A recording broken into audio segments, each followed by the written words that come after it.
પાટણના ધારાસભ્ય ડોક્ટર કિરીટ પટેલે પ્રધાનમંત્રી મોદીને પત્ર લખ્યો, જેમાં તેમણે આદેશપાલને નિવૃત્ત બાદ મળતા લાભ અટકાવવાની માંગ કરી। આ સાથે જ તેમણે કહ્યું કે આદેશપાલ વિરુદ્ધ ગેરરીતિ સાબિત થઈ હતી, આમ છતાં તેના વિરુદ્ધ કાર્યવાહી કરવામાં આવી નહીં। પાટણ યુનિવર્સિટીના અમુક અધિકારીઓનો પણ આદેશપાલને સહયોગ મળ્યો, જેના કારણે તેના વિરુદ્ધ કાર્યવાહી ન કરવામાં આવી, જેથી આદેશપાલ પાસેથી 1.5 કરોડ રૂપિયાની રિકવરી કરવાની જરૂર છે। જો મારી માંગનો સ્વીકાર નહીં કરવામાં આવે તો ગાંધીનગર અને દિલ્હી જઈને અમે રજૂઆત કરીશું। ગુજરાત યુનિવર્સિટીના કુલપતિ પદે એમના દ્વારા જ સરકાર દ્વારા જ નિયુક્ત કરેલ ડોક્ટર આદેશપાલને 11 મહિનાના સમયગાળાની અંદર જ ભ્રષ્ટાચારની બાબતે એમનું રાજીનામું લઈ લેવામાં આવેલું।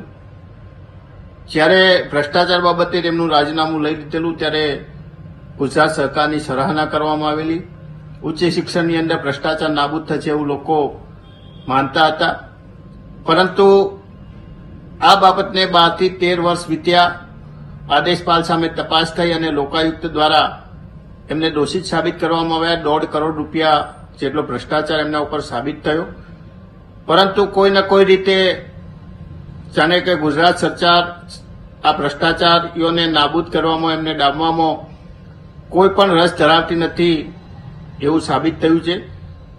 છેલ્લા 12 વર્ષની અંદર વારંવાર આ બાબતે મેં રજૂઆત કરેલી છે, બીજા લોકોએ પણ રજૂઆત કરી, ગુજરાત વિધાનસભાની અંદર પણ આ બાબતે ચર્ચા થઈ અને આગામી 5-7 દિવસની અંદર ડોક્ટર આદેશપાલ નિવૃત્ત થઈ રહ્યા છે, પરંતુ 1 વર્ષ સુધી 12 વર્ષ સુધી એમના ઉપર જે તપાસ ચાલે છે એની કોઈ કાર્યવાહી કરવામાં આવી નથી। અને હવે જ્યારે નિવૃત્ત થઈ રહ્યા છે ત્યારે ગુજરાત સરકારની આંખો ખોલવા માટે ગુજરાત સરકારને નરેન્દ્રભાઈ મોદીએ જે ભ્રષ્ટાચારીઓને દૂર કર્યા હતા એવા લોકોના માટે ગુજરાત સરકાર જે રીતે લાલ જાજમ પાથરી રહી છે અને ભ્રષ્ટાચાર સાબિત થયો હોવા છતાં પણ એમના વિરુદ્ધમાં કોઈ કાર્યવાહી થઈ નથી। એટલા માટે ગુજરાત સરકારને સૂચના આપવા માટે અને આદેશપાલ નિવૃત્ત થાય એના પહેલા એમના વિરુદ્ધમાં કાર્યવાહી કરવા માટે અને એમને નિવૃત્તિના લાભ ના મળે અને ભવિષ્યની અંદર ભ્રષ્ટાચારીઓ વિરુદ્ધ લાલ આંખ થાય અને ઉચ્ચ શિક્ષણની અંદરથી ભ્રષ્ટાચાર દૂર થાય એના માટે મેં રજૂઆત કરી છે। જો આ રજૂઆત સાંભળવામાં નહીં આવે તો ભવિષ્યની અંદર ગાંધીનગર ખાતે અથવા દિલ્હી ખાતે નરેન્દ્રભાઈ મોદીને રૂબરૂ મળી અને અમે રજૂઆત પણ કરવાના છે।